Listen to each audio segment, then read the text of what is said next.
Saan napunta ang 12 apostol pagkatapos ng muling pagkabuhay ni Jesus?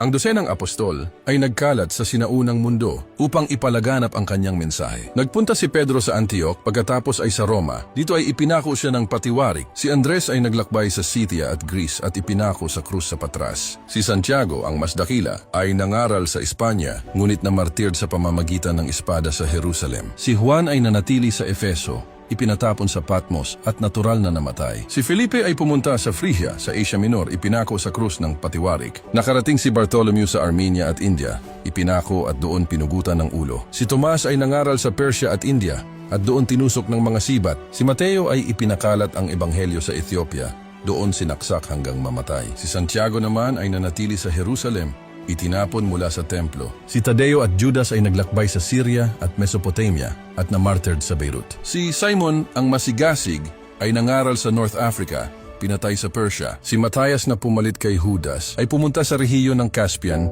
at doon binato at pinugutan ng ulo. Ang kanilang mensahe ay muling humubog sa mundo at ang kanilang mga landas ay umaalingaw-ngaw pa rin sa kasaysayan ng mundo. Nawa ay naalala mo sila, kapatid.